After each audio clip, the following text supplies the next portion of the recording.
Hello everyone, I hope you all are learning from my videos. इस video में हम बात करेंगे Karnataka rank the most innovative state in manufacture, कि कर्नाटका ने रैंक किया है फर्स्ट नंबर पे कि मोस्ट इनोवेटिव एंड मैन्युफैक्चरिंग, सबसे ज़्यादा मैन्युफैक्चरिंग हमारी कर्नाटका में होते हैं। तो ये हमारे फर्स्ट नंबर पे इसमें आ रहा है। तो ये किसके थ्रू आया है, किसका ये सर्वे था? ये नेशनल मैन्युफैक्चरिंग जो हमारा सर्वे है उसने बताया कि इंडिया में जो है बहुत अच्छा मैन्युफैक्चरिंग अगर कहीं हो रहा है तो वो हमारा कर्नाटका में हो रहा है। ठीक है, नेशनल मैन्युफैक्चर इनोवेशन सर्वे ने हमें ये बताया। और इसकी जो हम शॉर्ट में हम इसको बोलते हैं NMIS। आपके एग्ज़ाम में, नेट के एग्ज़ाम के पॉइंट ऑफ व्यू से इसकी फुल फॉर्म इम्पोर्टेंट है। तो 21-22 का ये डाटा है जिसमें बताया कि कर्नाटका ने टॉप नंबर पे इसमें किया है।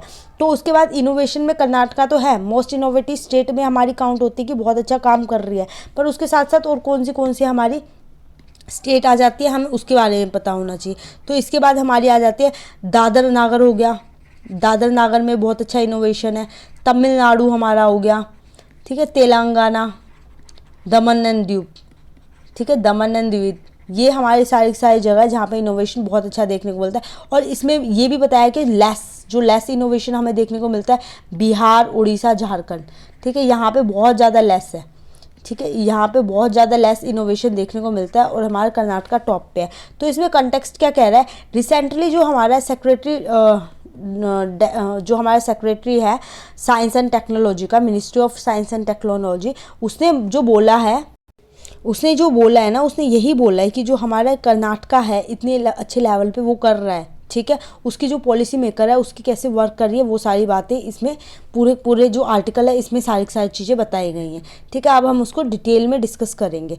अब जो हमारे इसका ज्वाइंट स्टडी जो ये सर्वे देता है ना, वो एक ज्वाइंट उसके होता है, दो जगह जो दो लोग मिलके करते हैं। Department of science and tech, ठीक है, department of science and tech का इसके रोल होता है, साइंस एंड टेक्नोलॉजी का इसके अंदर पूरा रोल होता है। और इसके साथ ये ज्वाइंट किसके साथ वर्क कर रहा है?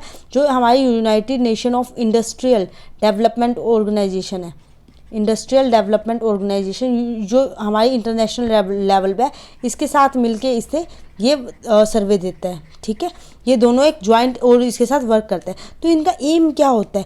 इनका एम यही होता है कि इवैल्यूएट करना। क्या इवैल्यूएट करना?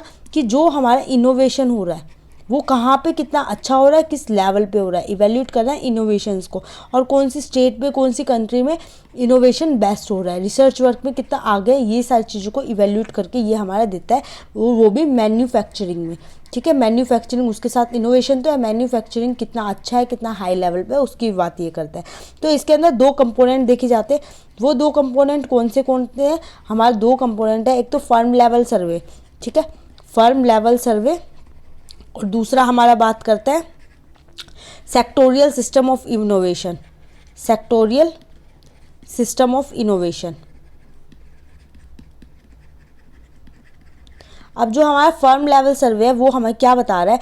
ये कहता है कि जो भी की कैप्चर कर रहा है डाटा जो इनोवेशन में आया है, इनोवेशन में जो कि फाइनेंस सेक्टर हो गया, इंफॉर्मेशन हो गया, रिसोर्स हो गया, रिसर्च हो गया, उसके डाटा को ये इवैल्यूएट कर रहा है। ठीक है, फर्म लेवल सर्वे। और जो सेक्टोरियल सिस्टम है ये हमें बताता है जो मैन्युफैक्चर हो रही है। ठीक है, इसने तो डाटा बता दिया, इससे पूरा मैन्युफैक्चरिंग का बताया।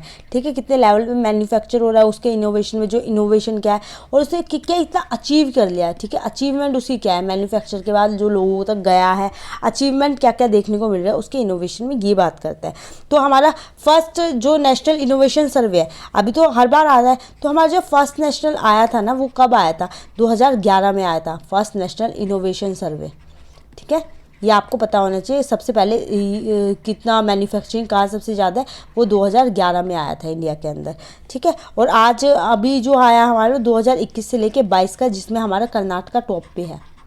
ठीक है, कर्नाटका टॉप पे है। कर्नाटका में मैन्युफैक्चरिंग एंड इनोवेशन बहुत अच्छा हो रहा है। अब यूनाइटेड नेशन जो स्पेशलाइज्ड एजेंसी है जो प्रमोट कर रही है, डायनामिक एंड एक्सीलरेट कर रही है इंडस्ट्रियल डेवलपमेंट को। ठीक है, जो कि हमारा प्रोवाइड कर रहा है 171 मेंबर स्टेट्स को थ्रू 4 जंक्शन में। और ये कौन से 4 जंक्शन में हमारी ये वर्क कर रही है? ठीक है, 4 जंक्शन में, 4 एरिया में ये हेल्प कर रही है। कौन से वो 4 एरिया हैं? तो वो 4 एरिया हमारी यही है, टेक्निकल, जो टेक्निकल कॉर्पोरेशन होता है टेक्निकली, उसके बाद रिसर्च में हमारा सपोर्ट कर रहा है, तो ये एक ही इसमें आ गए। इसके बाद पॉलिसी एडवाइजरी, जो हमारे पॉलिसी एडवाइजरी देते हैं उसके अंदर भी हेल्प कर रहा है। और दूसरा हमारे नॉर्म एंड स्टैंडर्ड भी ये सेट करता है, ठीक है। नॉर्म एंड स्टैंडर्ड कौन से वाले नॉर्म अच्छे हैं, ठीक है, क्या क्या एक लिमिटेशन सेट की जाती है ना, कि मतलब कोई भी चीज़ें जैसे नॉर्म रेफरेंस टेस्टिंग, आपको पता है कि कि कितने उस पर औरों से, हम कह रहे हैं ना औरों से वो करके कंपेयर करके कितना बेस्ट है, वो स्टैंडर्ड भी इसमें देखा जाता है। फॉस्टरिंग पार्टनरशिप नॉलेज है, जो पार्टनरशिप वगैरह कैसे होगी, तो ये सारी चीज़ों को ये हमारा देखता है। जो एरिया देख रहे हैं ना इसके अंदर, वो ये हमारा इसके अंदर वर्क करता है, जो कि इंडस्ट्रियल डेवलपमेंट में जो हमारी 171 मेंबर्स हैं ना, जो अदर स्टेट के, वो सारे मिलके यही फंक्शंस करती हैं, ठीक है। ये सारे के सारे फंक्शन इसके अंदर आते हैं। तो आई होप आपको ये टॉपिक क्लियर हो गया होगा कि कर्नाटका हमारा मैन्युफैक्चरिंग में क्यों है, और ये सर्वे कौन देता है, और किसके थ्रू, जो DST और हमारा United Nation industrial development organisation है, ये हमारे कैसे इसमें वर्क कर रहा है, और ये हमारे किस किस उसके बेसिस पे देता है। एक तो फर्म लेवल सर्वे होता है, दूसरा हमारा सेक्टोरियल सिस्टम ऑफ इनोवेशन होता है। एक डाटा पे बात कर रहा है, एक मैन्युफैक्चर इनोवेशन पे बात कर रहा है, और फर्स्ट सर्वे हमारे 2011 में आया था। आई होप आपको ये सारी चीज़ें क्लियर होगी, and thank you so much for watching my video.